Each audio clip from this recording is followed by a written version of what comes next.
सही चालाक आदमी अब रास्ते में जा रहा था तो ये देखा कि भूख लग गई है, कहीं खाना खा लेते। तो एक होटल मिला, नजर पड़ी तो होटल के बाहर में वो बड़का बोर्ड लिखा हुआ था, उसमें लिखा हुआ था खाना आप खाइए, बिल आपका पोता देगा।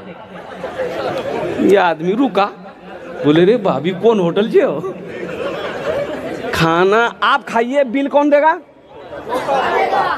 तो ये आदमी गया अंदर में, तो वेटर को बुलाया कि भाई इधर आओ, ये जो लिखे हो ये क्या, इसका मतलब क्या है। तो वेटर बोला कि मतलब यही है कि खाना आप खाइए, पैसा हम आपका पोता से लेंगे। बोला ये बात सही है। बोला हाँ हो लिख लो ना छे, बात सही है ना छे, तभी ना बोर्ड लगे लग गया। तो बोले ए बाबू हम तो अभी बिहो नहीं किए। बोला कोई चिंता नहीं है, आप खाना खाइए, शादी कीजिएगा, बेटा होगा, फिर बेटा बड़ा होगा, बेटा का शादी करवाइएगा, जब पोता आपका आएगा पैसा ले लेंगे। बोला बाबू तो भूखो लगलो जे, बस बेहतरीन खाना खिला हमरा दिलक। वेटर खाना लगाया, पेट भर के खाना खाया, पानी पिया, वेटर आया, बिल ला के आगे रख दिया। बोला अरे बिल 20,000 बिल, तुम तो कहा था कि पोता देगा। बोला हाँ आप चिंता मत कीजिए, ये बिल आपका नहीं है, आपका बिल तो आपका पोता से हम लेंगे, ये बिल आपका दादा का है।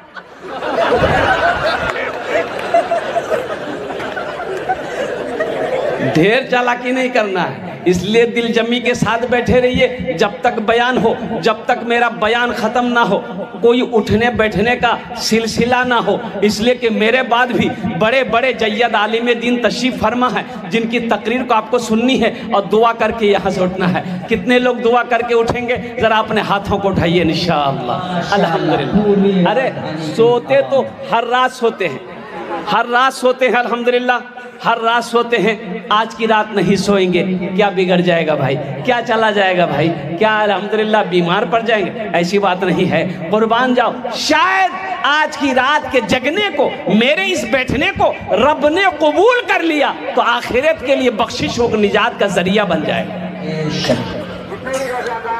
अल्हम्दुलिल्लाह सुम्मा अल्हम्दुलिल्लाह। और बहुत अच्छा मौका है मेरे भाई, बड़े बड़े अल्लाह वाले यहाँ पर तशरीफ फरमा है, जिनकी दुआएं होंगी उनकी दुआओं पर आप आमीन कहेंगे। अल्हम्दुलिल्लाह सुम्मा अल्हम्दुलिल्लाह। यहाँ पर इस मजमे के अंदर में अल्हम्दुलिल्लाह दुआएं कबूल होगी, इसलिए दुआ करके जाना है। कुछ पैगाम है मुझे आप तक पहुँचाना है इंशाअल्लाह। पहली बात तो हम नौजवानों से कहना चाहेंगे, मेरे बच्चों एक वादा करो कि सुनेंगे, सुनकर अमल करेंगे इंशाअल्लाह, अमल करेंगे।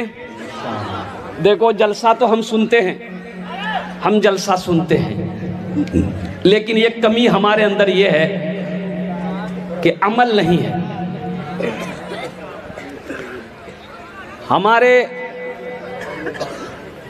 हमारा नौजवान अगर अमल वाला बन जाए, हमारा नौजवान अगर सुधर जाए तो सारी कौम सुधर जाए।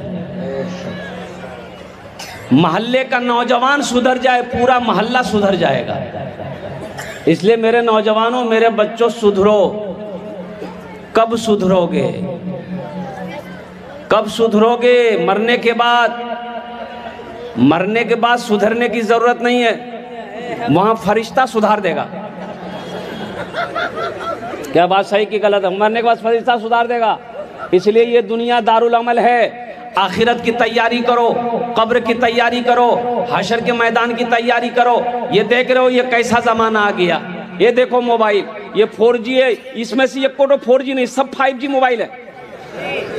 अच्छा ये एक जमाना हम लोगों का था, हम लोगों के जमाना में ये सब कहाँ था? एक जमाना हम लोगों का था, ना 3G, ना 4G, ना 5G। उस वक्त थे कौन? उस्ताद जी, अब्बा जी, मुंशी जी, ये के थप्पड़ में नेटवर्क आ जाता था।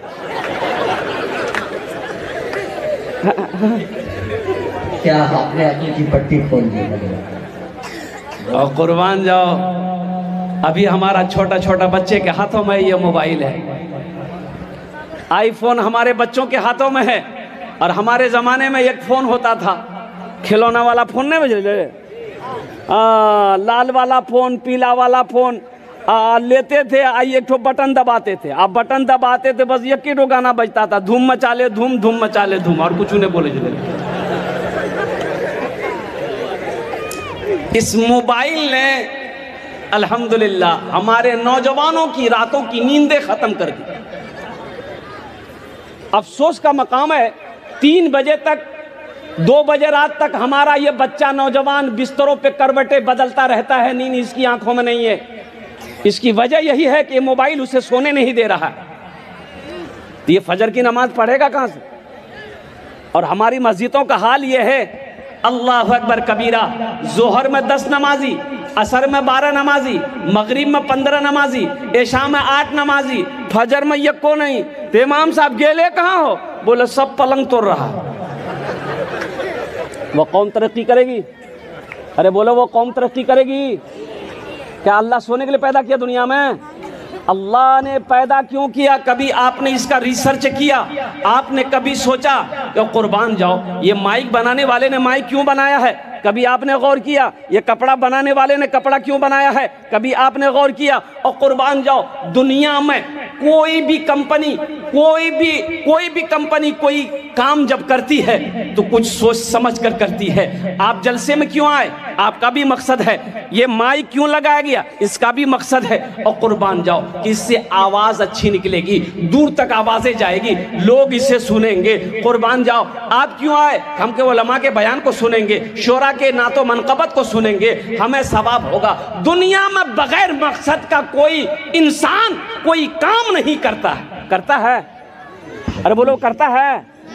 तो वो अल्लाह जो हमें पैदा किया का बगैर मकसद पैदा कर दिया? बोले जो अखो चादर ओढ़ी की सुतो, बगैर मकसद का पैदा किया। तो कुरान उठाओ, अल्लाह के लारैब किताब को उठाओ। ए अल्लाह के लारैब किताब, तू बता दे अल्लाह ने दुनिया में हमें क्यों पैदा किया है? तो अल्लाह का कुरान जवाब देगा, वमा खलक़तुल जिन्ना वल इंसा इल्ला लियअबुदून। मेरा अल्लाह कहता है कि हम तुम्हें बेकार पैदा नहीं किए, सिर्फ खाने के लिए पैदा नहीं किए हैं, सोने के लिए पैदा नहीं किए हैं। मैंने तुम्हें क्यों पैदा किया? मैंने जिन्नात और इंसान को सिर्फ और सिर्फ अपनी इबादत के लिए पैदा किया है। और कुर्बान जी मेरे रब की शान, पूरी दुनिया के अंदर में 7 अरब लोग रहते हैं, कमोबेश। कितने अरब? 7 अरब। अरे बोलो भाई, पूरी दुनिया में इंसानों की तादाद कितनी है? 7 अरब। 7 अरब लोगों के अंगूठे कितने हुए? 14 अरब। 7 अरब लोग हैं। 7 अरब लोगों के भैया हाथों में कई अंगूठे होते हैं?